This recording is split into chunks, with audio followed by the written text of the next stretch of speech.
This is an Evergreen Media Network studio production.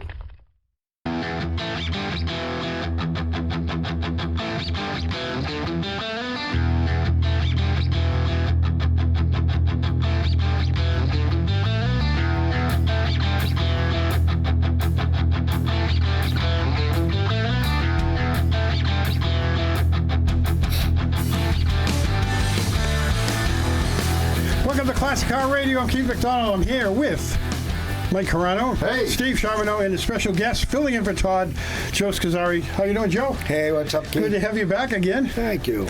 Good to see you, you handsome devil. Back at you. Alrighty then. Mike, how's it going, buddy? Good. It's all good over here. Anyone do any car shows over the weekend? Did I go to any? I don't think I went. Did I? I don't know what I did this weekend. I know there was car shows. I did. I went to AutoZone on Saturday. Okay. And I know a bunch of guys went to the fairgrounds for the Blues Festival. They had car shows Saturday and Sunday. Now, the AutoZone, that was Cars and Coffee, right? Cars and Coffee, Early, yeah. At AutoZone. It's going to be on the 2nd and 4th Saturday now. Oh, really? Yeah. So twice a month? Twice a month. That's the AutoZone in Sebastian, though, right? In Sebastian on US 1. Okay. So that's what they're doing. And what's going on this weekend? Oh, this week. Tell me before we get into the show. You freaking surprised me on this. Yeah, well. I wasn't expecting. That's what I like to do to people. This weekend, car show and flea market, Saturday, March 2nd, up in Melbourne. It's adjacent to Melbourne Airport. Classic Cars and Hot Rods welcome at 1205 Eddie Allen Road in Melbourne. Registration starts at 9. It's a free show. You just show up. They have judging, live music, food and beverages, donations accepted, and that's the Tropical Haven 5th Annual Car Show and Flea Market up in Melbourne. Melbourne, okay. Yep, that's this weekend. All right. I know the other day we did, last week we did a thing on, I don't have it in front of me, I don't know if you still have it, the guy that was ripping people off in what was it, Fort Pierce or something like that? Was it Fort Pierce? No, he was down in Riviera Beach. Oh, Riviera Beach. But he was for over a decade. He's been the Dino guy. Yeah. And he's was doing mostly imports, but he and I don't have. I meant to bring it, and I actually threw it. I thought I still had it. I actually threw it in the trash on my way out the door. I mixed it in with last week's show, right? Because it was part of last week's show, and. So we had we discussed that, not at length, but we discussed it briefly about how you really have to be careful with these unscrupulous guys that are in the resto business. Right? They're just everywhere, man. Everywhere. You don't know who's unscrupulous or who's not. You got to really do your homework and go through the Better Business Bureau and find things out. You know, the Better Business Bureau is a joke. Is it? Yeah. Yeah. Look, they call me all the time. They're like, "Would you like to have accredited A, and it'll cost you $160." Oh, really? I mean, I might as well go to Angie's and pay them $160 to say how good I am too. Right. You know? Yeah, that's true. So that's just bogus. You know. Yeah, and then sometimes they don't even do nothing. No matter how much you prove, they don't do nothing for you to get you back. They're like, well, we'll put a mark on his record and we'll take note of it. Yeah. Well, because that when you're out $5,000-$6,000, you know. I wish.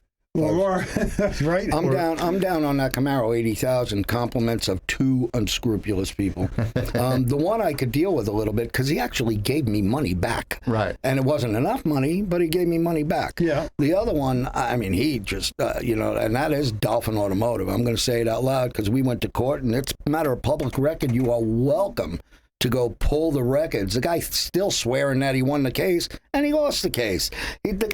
He's just the guy that runs the place is, it's the whole operation of Dolphin Automotive. They are really, really in the worst way. I'm hoping that we can get a picture up so that anybody looks this on Saturday and Sunday, they could see the quality work I got for $15,000. Can you get that up there?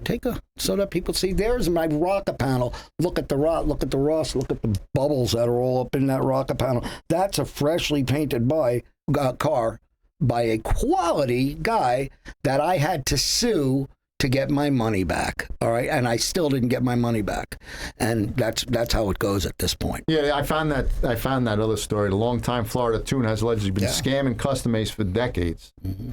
Yeah, the guy dropped off his BMW, and the guy just kept on taking money from him, and it just. And there's always these. The car stayed there for years. It looked and there's like. always an excuse why it didn't get touched, right? I mean, and they caught the guy. Well, didn't they catch this guy driving it? They caught this guy driving. Going through he went toll through booths. Ocala, all the way up to Ocala from Riviera Beach. Yeah. And the 3-hour drive up and 3 hours back. He did it 3 times, and but his GPS told the guy where the car was all the time. He could look on his computer and say, "Why was my car in Ocala?" His BMW, and he would have an excuse. Oh, my what was it? His brother took it up, or his cousin? His brother or cousin took it up there at a certain point to look at some broken studs. And then, he snapped the stud in the exhaust. But why is he driving it with a broken exhaust stud, right? And he couldn't fix it. And what really needs to be done is a lot of these guys that collect cars, plenty of them are lawyers and judges, and I would believe that there might even be a couple of legislators that collect cars. Those are the people we need to go to and say, look, you can't hide behind an agricultural paper. I mean, this guy, when the cops went there to physically remove my car from him, he turned around to the 2 deputies and said, "Get off my property. It's a civil matter." At that point, they told him, "Turn around and put your hands behind your back. This is scheming to defraud, and you are going to jail." And that's when I got my car in pieces. Right. After a year. So, you just got to be careful where you go. Yeah. That's why we got Steve. That's why we got Steve. That's right. I tell everybody, do your research, and I encourage my customers all the time. Hey, come in and look and see what we got done this week. We're cutting up one of my good customers, Felix's Impala. Well, we got the quarter panels cut off, and the inner tubs are kind of rusted, and then we knew the rockers were, but the inner tubs and the outer tubs on the lip, there's nothing left, and someone's already tried to do a patch on it, and then they just did a quick patch and then bonded over it and put a bunch of seam sealer on it. Right. Well, it's not going to be proper. So I was like, so he's coming in Saturday when he gets back in town to see what we're talking about. I sent him some pictures. He's like, woof. He's like, just keep moving along. We're already in it. And that's what I tell people. Come down, take a look. You'll see what you're getting paid for, what the charges are, so you can actually see the work getting done and not just hiding behind it. If someone's telling you, oh, we're doing this and this, and they don't want you to come down and look at it, they're hiding something. Come down, look at it. I tell people, hey, come down this week. We'll take a look at it. Well, and if they're evading you completely, the shop, if they're not getting back to you, picking up the phone, or there's always an excuse why they can't talk to you, or why they couldn't do the work. I guess I don't know. Well, his excuse in this particular at Dolphin, his excuse was first it was COVID. I never heard a word about COVID because while COVID was going on and he couldn't get the help to do my car because of COVID, he was taking in a crap load of work. So it wasn't COVID. It was just a matter of him using my money to do a small job for somebody else so he could get their money to do whatever he wanted to do with it, and it wasn't fix my car. And again, I'm going to say it one more time.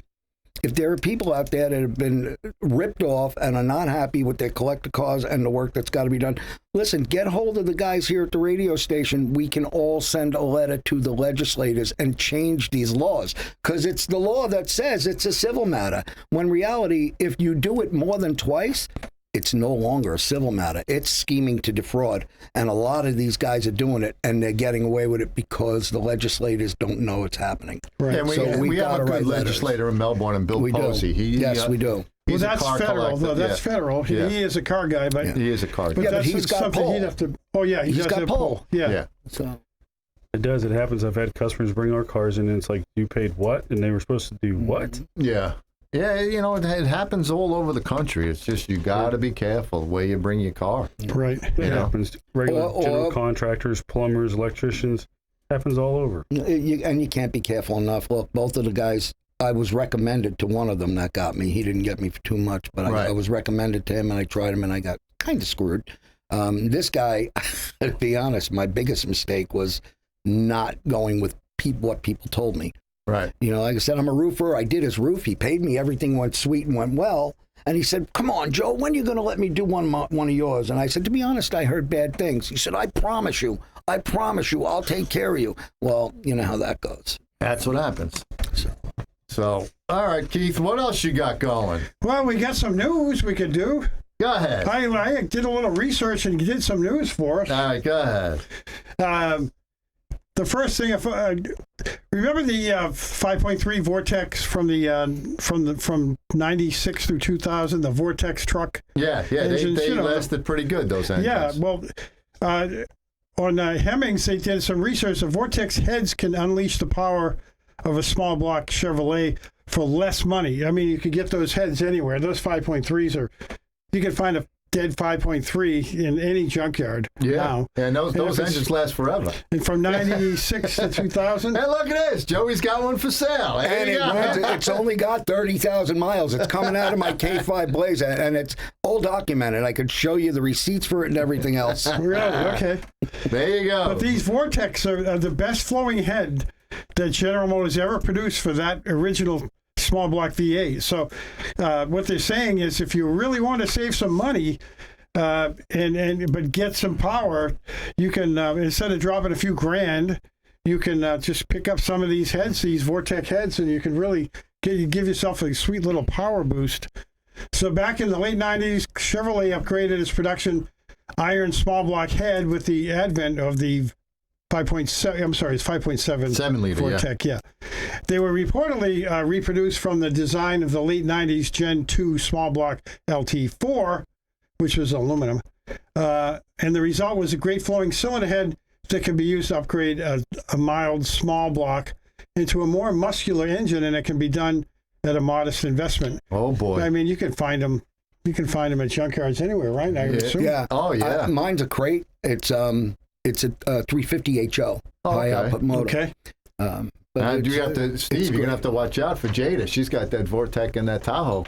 She'll be telling you to boost up the power. It's funny. I was on one of the Facebook pages last night, and the same year, same color, same Tahoe came up, and I sent it to her. Right. I was like, hey, I'm going to go look at this. It's in Cocoa. She's like, oh my God, it's identical to mine. And I said it to her, and like, she's going to kill me. And she's like, oh, it's going to be on. It's like, yep. There you go. So I guess we got to go on break, right? Yeah, it's break time.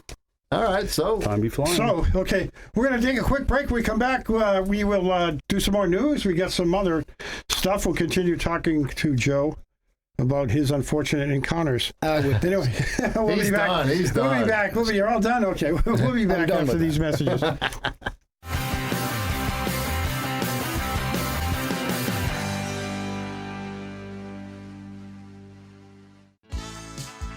Offering 24/7 emergency services, Joe Scazzari Roof Services Consulting offers prompt handling of homeowners' insurance claims and has been serving the Treasure Coast for over 40 years.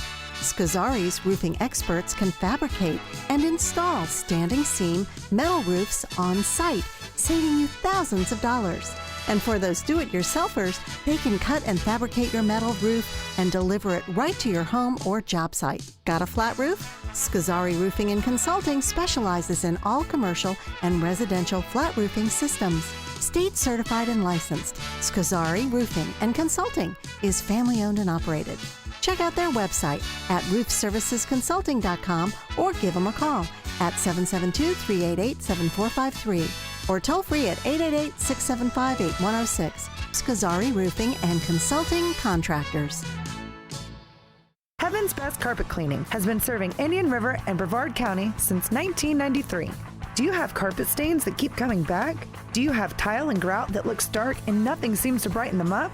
Do you have spills or grime on your couch or recliners?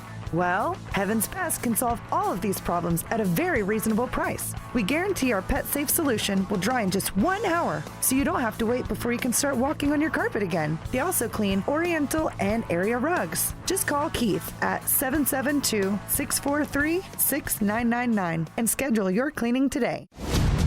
Tree trimming is serious business. Don't let the other guys botch the job. Call Scott Tree Services. We're fully insured, fully credentialed. Don't get nervous. Call Scott Tree Services.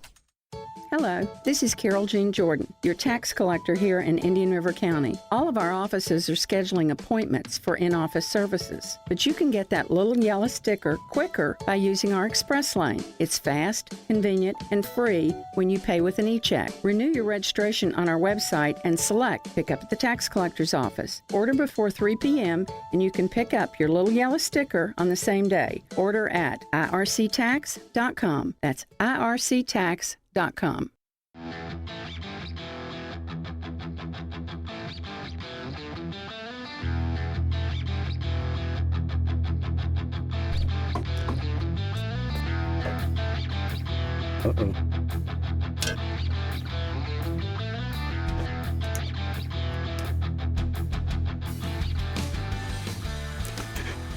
Welcome back to Classic Car Radio. I'm still Keith McDonald, and I gotta check my wallet to check my license and see. Do you carry a wallet? Of course I do. Why wouldn't I? I just Do you? No.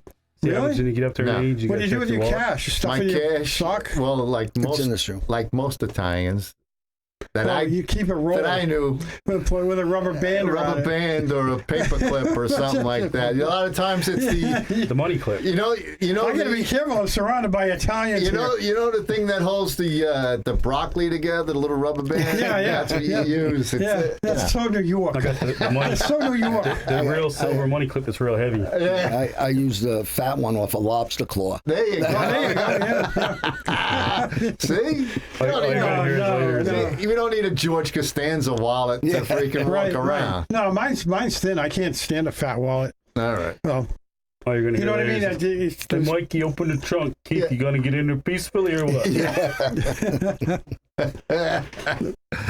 Oh boy, yeah, I have a wallet. Yeah, I use a wallet. Where do you keep your license?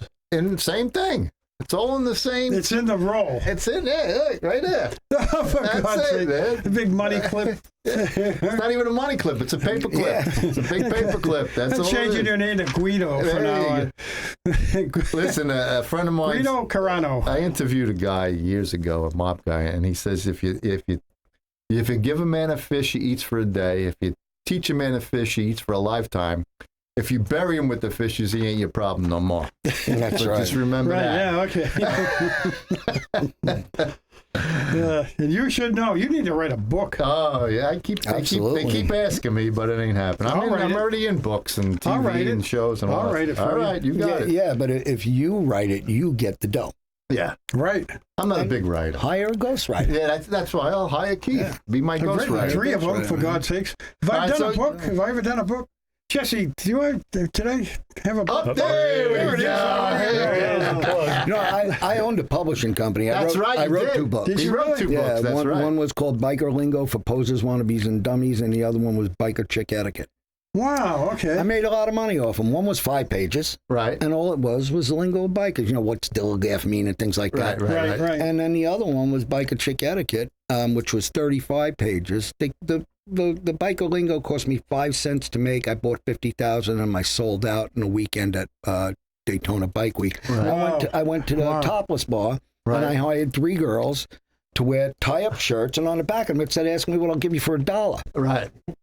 And, and they got 35 cents, and I got the balance, and everything worked out well. I made a fortune. There you go. So then with Biker Chick Etiquette, we changed it to "Ask me what I'll give you for $5." Right. You know, then we had the greeting card business. We had the a bunch of stuff. You know, it's fun stuff. You know, stupid stuff that you don't think will work, but it does. It does. You know. Amazing. All right, go ahead. I know you're dying to hit the news. No, I'm not. That's more interesting than my news. Definitely, you kidding? Jesse put up your book, so there you go. Yeah. Milt Schoenack. Just a little Milt Schoenack and the Royal Bobcat. There it is. The quick dial button. Yeah. Nice car. Yeah. I want a 66 real bad. In fact, they're selling, I showed you that, the Royal Bobcat, they're selling a Mecum. Is it this weekend? The Mecum show? Oh, is it? I haven't looked at that thing you gave me yet. Yeah, I think it's this weekend. Is it on TV? I think so, yeah. Good, because I don't want to be I think it's in Arizona. Elkhart? It's either this weekend or next weekend they're doing it. The Mecum show. Is it in Arizona? I believe so. Yeah, I would think they'd stay south for now. Yeah. You're right. Okay. All right, so go ahead. All right, so now I got to look up Mecum on the break. I want to find out when they were going to be on TV and stuff. I'm sure Jesse will find that. He's pretty good. Jesse can do that for us. Jesse's very quick. All right. There you go, Glendale, Arizona. Wait. Glendale, okay. What do you got, Jess? When is it? Yeah, Glendale, Arizona, March 5th through the 9th. So There you go. Next week. Okay. Glendale? Glendale, Arizona. Okay, good. And they're selling a Royal Bobcat there. What is that? A GTO. What he just showed up The there. Bobcat Nice. package that they did back in the 60s. I think they did the a 66. That's think a it is. 66, yeah, but they did the Bobcats from 65, really. They did some 64s, but didn't catch on until 65 through 68, I think. And then they really didn't Bobcat too many 69s, and then I don't think they Bobcatted any 70s. And what do they consider a Bobcat? There's a lot of different things they did, and I'd have to read it again. You have to read your book again. Yeah, I would have to look it up again. But there's just a bunch of small things that they would do. See, but it would boost the horsepower by 5 to 10 horse. Oh, that's it. And give them a little bit of an edge. Yeah. See, I thought. But it was only like $35. I thought when they said Royal Bobcat, I thought Royal was the name of the car dealership. It is. Oh, it is. Oh, yes. okay. Royal Oak Pontiac. Yes. Oh, okay. Royal Oak Pontiac in Royal Oak, Michigan. Right. And then the Bobcat package, so they would call the Royal Bobcats. Gotcha. Yeah. It's almost like having a Boulder Motion Camaro or Chevelle. And they toured those GTOs around. And John DeLorean, who was running Pontiac at the time, gave them a 66 Pontiac GTO to tow the 66 race cars, the Bobcats. Gotcha. So they went around with 2 sets of GTOs, and they went all around and did just demos, and everyone was buying up GTOs. There you go. And then Ronnie and the Daytonas came out with a little GTO song, and it was all. It all became off. Became a legend. Just like that, it was all over. Oh, it was all over. The car was beautiful. The 66 GTO was. Yeah, it's a beautiful my car. favorite's a 65 though. I don't know why. I just like the little squared up body on it. But that was called the Coke bottle bodies of the mid 60s. Oh yeah. So they call them. They're shaped like a little Coke bottle. Yeah. Okay. Yeah. Anyway, the Drive.com is doing these how-tos, and they got a couple of new ones up. And here's one that first of all, there's one, how to tell if an engine is healthy. So if you're going out and looking to buy a car, and you want to, it kind of takes you step by step what to check, what to look for when you're doing it. And some of these guys, they're new to the hobby, right? So they don't know what to do when they go. Instead of hiring a mechanic, they get in there and they can check it out themselves. And this kind of goes through everything. So that's at the drive.com, how to tell if an engine is healthy. And then the next one they did this week was, this one hits home once again, is how do you find a mechanic that you trust? Everything's going on here. Yeah, no kidding. So trust a mechanic isn't just about not getting ripped off, it's getting your car repaired correctly. And so how do you find a mechanic you trust? And it tells you how to really Google. You can't just Google a good mechanic because there's a lot of fake stuff on there, a lot of fake reviews and stuff like that. Oh yeah. Well, none of us. It's almost useless to look on what? Go ahead. None of us would show up in Google because when you Google anything that has to do with anything, it's not. There's no white people on Google. Right. Oh, yeah, that too. The AI thing. They just changed everything to. To all black people. Black and brown. Well, Indians and brown. Indians, American, Native American. Yeah. Yeah, I guess they're going to fix that. It's kind of weird, huh? But yeah, they have to fix it. They're apologizing. Word of mouth and reputation. Yep. Now, one way to do it, and maybe is Yelp, YELP.com. There are probably a lot of bots on there or randos. What's a rando? Do you know what a rando is? A random person. Random. Random people who are that come angry up to with a business owner for a number of reasons. This guy says he finds himself sniffing new regions for trustworthy mechanics for when he's buying fleets and stuff. And somebody that won't make stuff up and charge you for it. In my experience, a truly unscrupulous mechanic is one who will straight up lie to your face. They're actually quite rare. Maybe he's just been lucky, he says. But anyway, read that article, How to Find a Mechanic That You Trust. But it's easy around here. You just, Steve. Yeah. Steve. Word of mouth. Word of mouth is very good. But it's got to be a bunch of words of mouth from a bunch of people. It can't be one person. I'll tell you right out now, Yelp. I don't give a crap what they say. I had a customer write a bad review. and they couldn't even prove they were in my shop. All right. Okay. All right, we have to go on a hard break. We get back. We're gonna keep Scazzari around here and torture him for another half hour. What do you say, Joe? Yeah, I'm in. Okay. All right, I'll think of something to say. Okay. We'll be right back. Yeah.